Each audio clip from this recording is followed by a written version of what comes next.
انسان تین طرح کے ہم سوچ سکتے ہیں. ایک وہ انسان ہے جس کا دوسرے انسانوں سے بیہیویئر میں کوئی تعلق نہیں، لا تعلقی. وہ جس کو شعر میں کہتے تھے گھٹ گئے انسان بڑھ گئے سائے. انسان کم ہو گئے ہیں، سائے بڑھ گئے. اور یہ مولا کے قول سے اقتباس ہے، لگتا ہے فرمایا ایک موقع پر یا اشباح الرجال ولستم برجال، اے مردوں کے سایوں تم لوگ مرد نہیں. سائے بڑھ گئے ہیں، انسان کم ہو گئے. اچھا یہ جو سائے بڑھ گئے ہیں، اپنے اپنے گھروں کے اندر ہیں، اپنے اپنے اپارٹمنٹس کے اندر ہیں، اپنے اپنے بزنسز کے اندر، سب یہ کیا کر رہے ہیں؟ یہ لوگ خود غرضی کے نتیجے میں لا تعلقی میں مبتلا ہیں.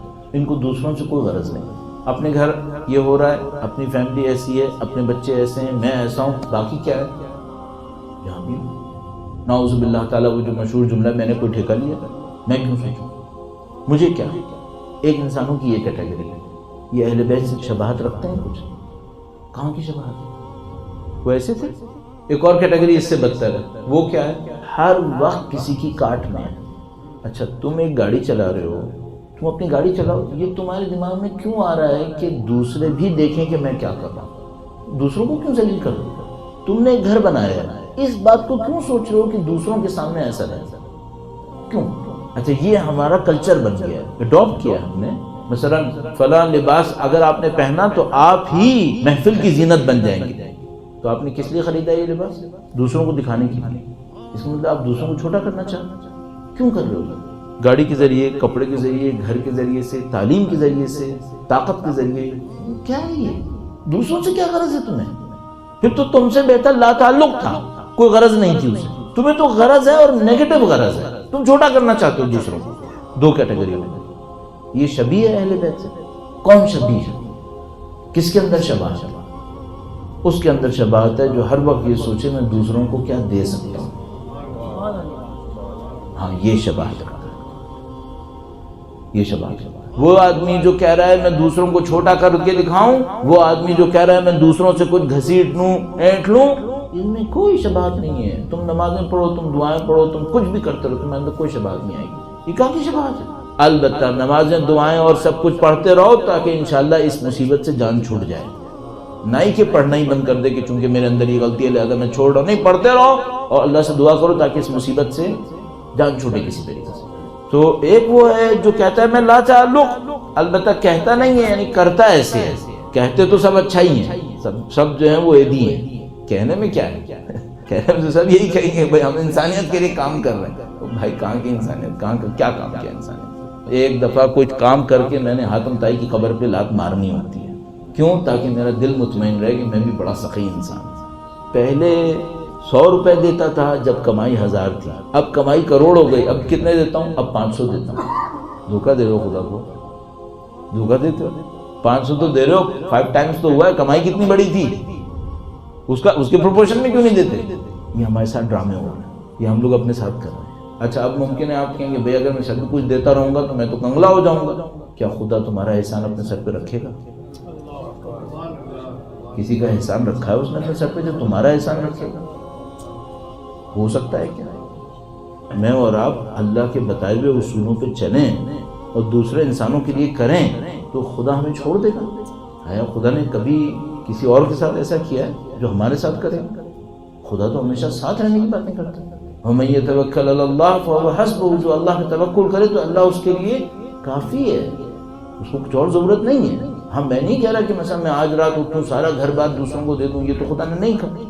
کہ خدا نے تعالیٰ فرماتا ہے لا تبسطها كل البسط فتذرها كالمعلقة، نہ یہ کرو کہ اپنے ہاتھوں کو باندھ دو اور نہ یہ کرو کہ ایسا کھلا چھوڑ دو کہ اس کے بعد خود بے بس ہو کے بیٹھ جاؤ. یہ بھی نہیں کہتے، لیکن ایک درمیانی زندگی تو گزارو کم سے کم.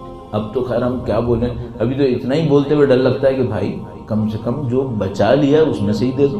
ایثار کی قربانی کی باتیں تو گئیں، اب تو باتیں یہ ہو رہی ہیں کہ جو تم نے جمع کر لیا ہے زندگی میں سے اس میں سے ہی دے دو.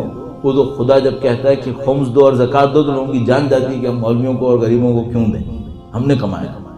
یہ فرعون کی مینٹیلٹی ہے. جب فرعون سے کہا کہ دو تو کہنے لگا کہ میں اس میں سے کیوں دوں جو میں نے کمایا. تو نبی نے کہا موسیٰ علیہ السلام کو تو نے نہیں کمایا، تو جو خدا نے دیا.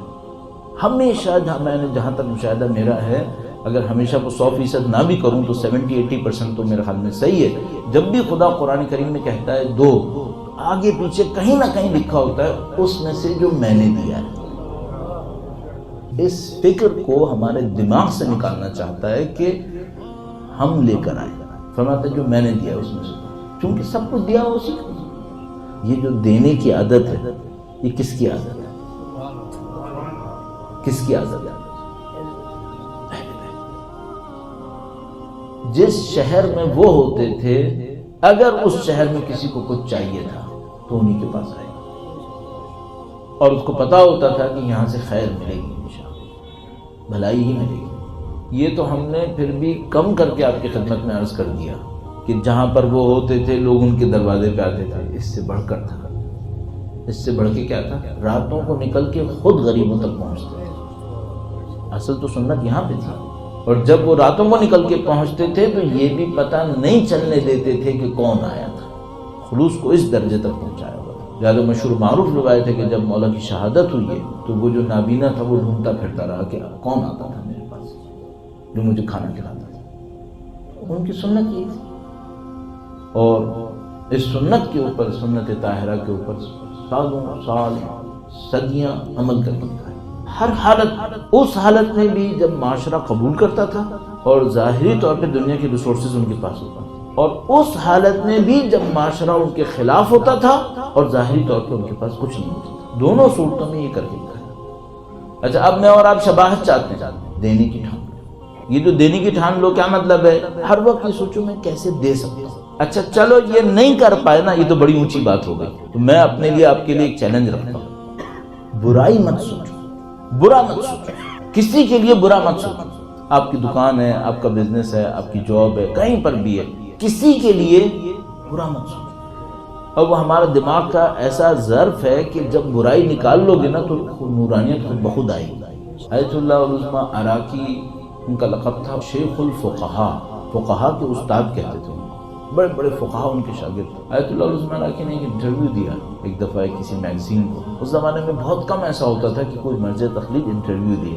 یہ بات ہے تقریباً 86 کی، بہت پرانی. مجھے طالب علم بنے ہوئے سال 2 سال ہوئے تھے. تو وہ انٹرویو میں نے ایک رسالے میں پڑھا اور اس رسالے کے اندر ایک جگہ پہ اس نے انٹرویو لینے والے نے ان سے پوچھا کہ ہمارے لیے کوئی معنوی نصیحت کرے. تو انہوں نے ایک شعر کا ایک مصرع پڑھا اور مجھے ابھی تک یاد ہے وہ انٹرویو لینے والے نے کہا کہ انہوں نے یہ پڑھا اور اس کا بریکٹ میں لکھا استاد بہت روئے، اس پر بہت روئے. بڑا عجیب سا شعر تھا، مجھے پورا یاد بھی نہیں ہے، فارسی کا بس وہ آدھا ہی یاد ہے. تو اس میں مشہور تھا، اس میں لکھا تھا دیو چون بیرون رود فرشتے در آیا. جب دیو، اب دیو ہوتا تو نہیں ہے لیکن ایسی سمبولک، جب دیو باہر جاتا ہے تو پھر فرشتہ اندر آتا ہے. یہ ہمارا دل ہے. جب تک گند اور کثافت ہے فرشتہ نہیں آئے گا. اسے نکالو. اس کا نکالنا اور فرشتے کا آنا ساتھ ساتھ ہے. پھر لانے کے لیے جدوجہد نہیں کرنی پڑے گی، اس کو نکالنا ضروری ہے. دونوں کی جگہ نہیں ہے، دونوں ساتھ ساتھ بیٹھ جائیں. تو میں نعوذ باللہ تعالیٰ صبح سے دوپہر تک مکاری کروں اور شام کو آ کے مجلس میں اپنے آپ کو کہوں یہ میرا فرشتہ آ گیا، نہیں ہوتا ہے.